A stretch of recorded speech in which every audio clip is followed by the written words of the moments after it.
Um grande silêncio nesta Sexta-feira Santa, dia de meditar a paixão do Senhor, grita dentro de nós.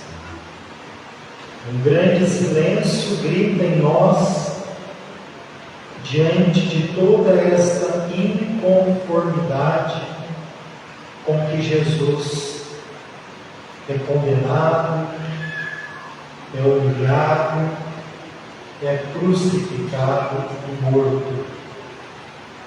Jesus, ele se encontra com os discípulos num jardim, e a morte dele também vai se dar num jardim. Esse primeiro jardim é onde ele sempre se refugiava com os discípulos. É ali que está o Horto das Oliveiras.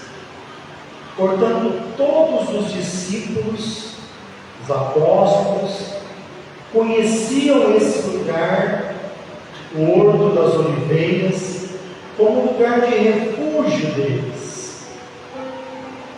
O outro jardim é o jardim onde Jesus vai ser crucificado. É onde tem um túmulo novo. Então nós estamos entre o Getsemane, que é esse primeiro jardim, e o Gólgota, que é o lugar da sua crucificação. No Getsemane, Jesus vai passar a noite rezando, mas vai ser uma angústia e uma agonia tão grande que até suar sangue ele vai. Do Getsemane ao Gólgota acontece toda esta crueldade que fazem com ele. Como era um lugar conhecido, Judas também conhecia. Portanto, nós temos que às vezes tomar cuidado de quem a gente traz, tanto para a nossa intimidade como nos lugares sagrados. Porque quem não sabe o que é sagrado, usa de qualquer jeito. Judas usou um lugar sagrado, que era o Jardim das Oliveiras, sagrado no sentido que era um lugar de refúgio de Jesus, como nós vimos nesses dias da Semana Santa, antes de ir para Jerusalém, ali próximo de Betânia e Betfagé, lá estava ele se refugiando. Judas não soube valorizar esse lugar, que tantas vezes ele foi com Jesus e os discípulos. Um lugar que é sagrado, Judas usou para entregar Jesus. Judas levou então um destacamento de soldados fortemente armado para prender Jesus. E é interessante como que Jesus tem consciência de tudo o que está acontecendo. Jesus é Ele que vai ao encontro. Ele vai ao encontro dos soldados.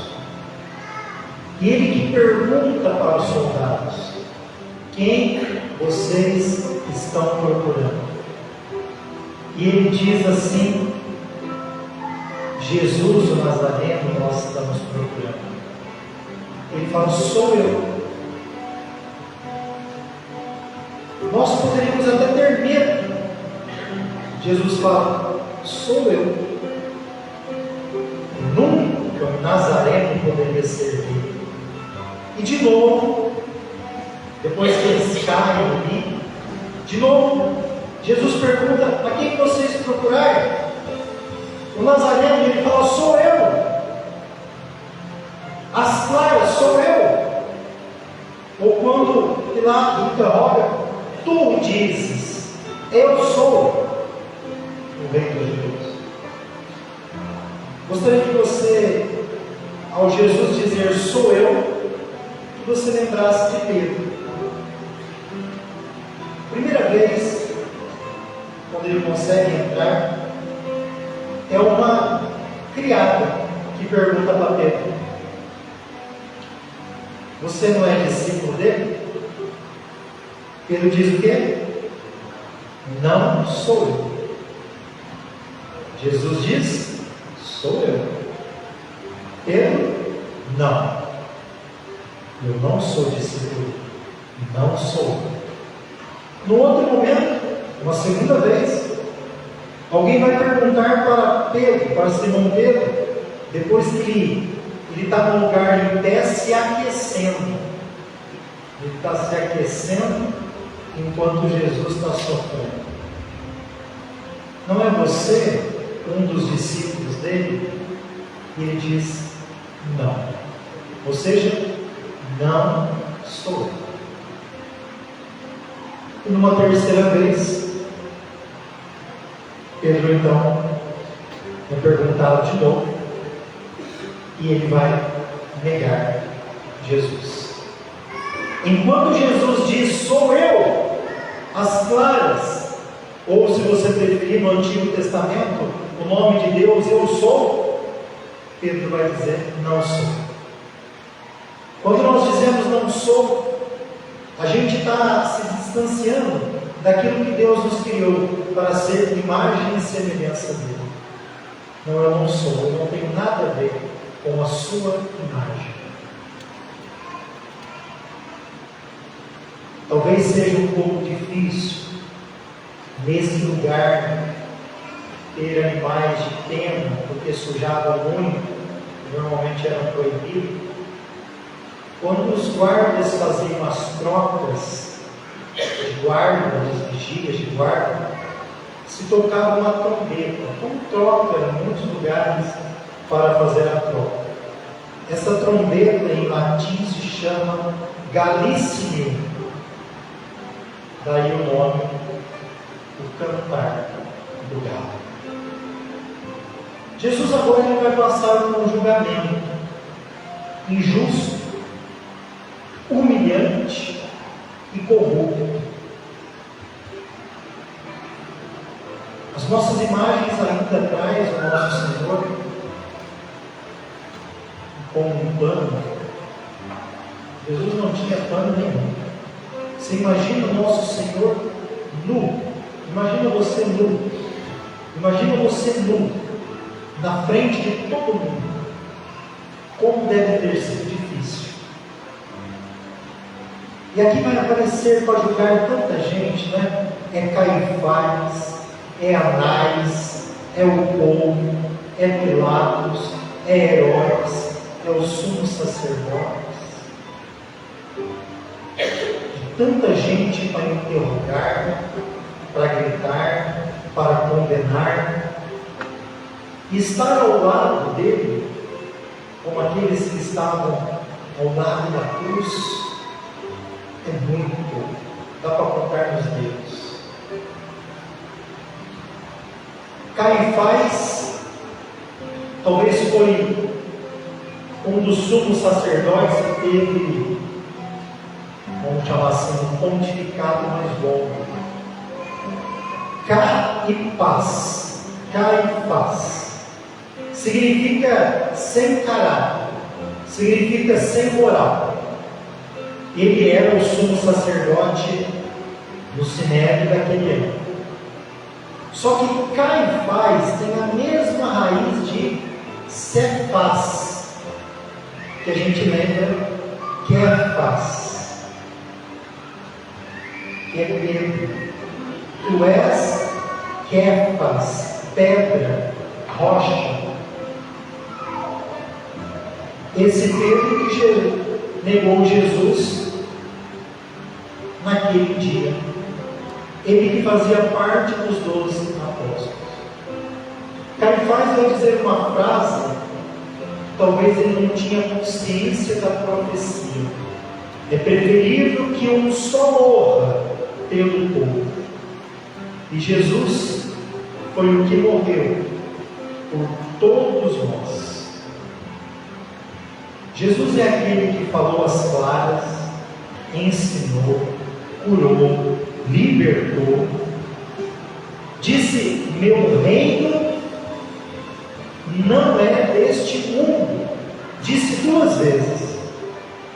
E ainda ouviu dizer para ele: eu não encontro nele crime algum. Se o reino dele, não a criação, mas daquilo que se reina, se o reino dele não é desse mundo, por que nós procuramos reinar nas coisas do mundo? Nós precisávamos aprender a buscar o nosso reino nas coisas do céu, sagradas, que são elas que nos santificam. O reino deste mundo é aquele que crucifica Jesus, que trata o Senhor desta maneira, despindo, recebendo a bofetada, colocando a coroa de espinho num dos lugares para nós mais sensíveis, que é a cabeça. Imagina essa coroa entrando na cabeça. Não é mentira, os espinhos chegam quase a chegar no olho, de quando afunda. Esse é o reino deste mundo. Coloca o manto dele vermelho, o manto da humilhação. Depois então várias e várias bofetadas. Olha que interessante. E o nosso julgamento também tem a ver com isso. Jesus fala às claras, e ele diz assim: eu não falei às escondidas. Tudo que ele precisou falar, seja na sinagoga ensinando, seja no templo, seja para a multidão, ele sempre falou às claras. Parece meio controverso, mas no final, quando ele está morto, quem vai prestar a solidariedade é quem o procurou no escuro. Ele fala às claras. Mas José de Arimateia era discípulo dele, só que às escondidas. Ninguém podia saber que eu, José de Arimateia, sou discípulo dele. O outro, Nicodemos, foi falar com Jesus à noite, às escondidas, aos escuros, para ninguém ver. Que nós possamos ser discípulos de Jesus enquanto há tempo às claras, e não depois que ele morrer. Apesar de foram esses que naquela pressa toda conseguiram um tomo novo para Jesus. Os gritos antes da sua morte era de crucifica, gritos fortes. Como que será que Jesus ouviu isso? Será que Jesus conseguia olhar lá naquele campo e ver? Nossa, aquela pessoa que eu alimentei está gritando para me crucificar. Será que ele conseguia olhar naquele outro campo, naquele grupo dos 9 curados que não voltaram? Lá tinham gritando: crucifica. Será que ele conseguia olhar lá naquele outro campo?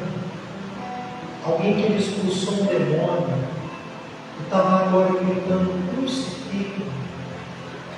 Como que é ouvir isso? Quando gritam crucifica, o céu ouviu, Maria ouviu, o Pai ouviu. Eu gostaria que você agora prestasse muita atenção nesta última parte da minha vida, que é sobre a Páscoa.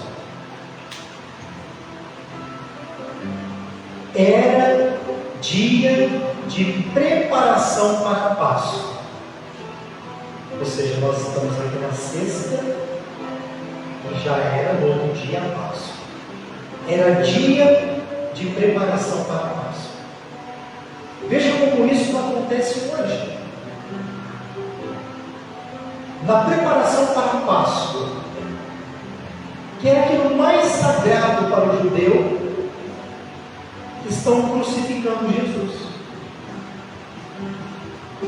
No outro versículo, diz de novo: era dia de preparação para a Páscoa.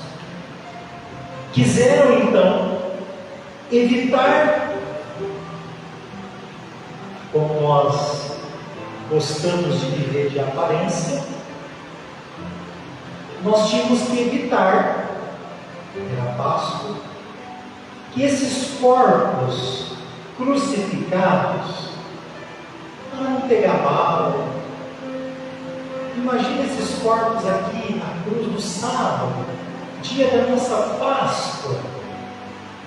Vamos dar um jeito de tirar esses corpos da cruz, porque amanhã é Páscoa. Quem não tem consciência do pecado, do crime, é assim, relaxa. A consciência não pesa, tira da cruz que resolve, porque amanhã é Páscoa. Quebraram as pernas de um, depois a do outro, tiraram eles da cruz. De Jesus, como viram que ele já estava morto, um soldado com uma lança abre o peito de Jesus e dali jorra sangue e água.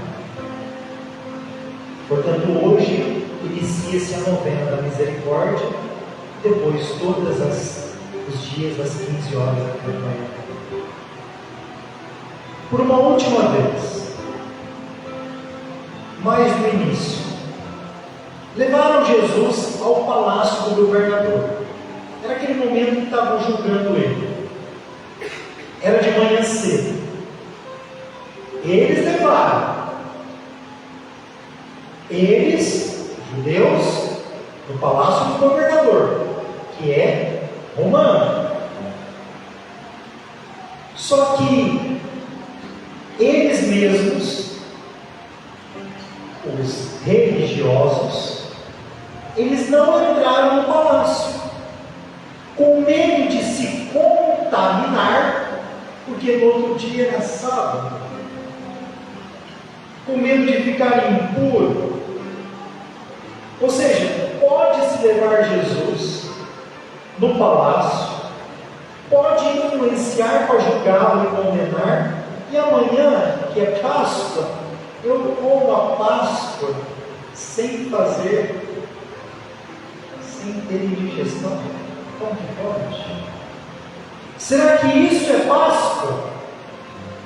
Será que é isso que nós hoje, celebrando a Páscoa num outro sentido, fazemos também? Deus vomita quem celebra a Páscoa assim. Deus vomita nós religiosos que celebramos a Páscoa assim. Na sexta estamos crucificando, xingando e tantas outras coisas, e depois no outro dia é Páscoa. Pode matar, pode maltratar, não pode entrar nesse lugar porque eu fico impuro, mas depois no sábado é só lavar o rosto e comer a Páscoa. Esta é a Páscoa da condenação. Antes de morrer, ele entrega Maria ao discípulo amado. Esta é a tua mãe. E diz isso para todos nós. Esta é a tua mãe. E diz depois para o discípulo, também diz a Maria, para nos acolher como filhos. Mulher, estes são os teus filhos.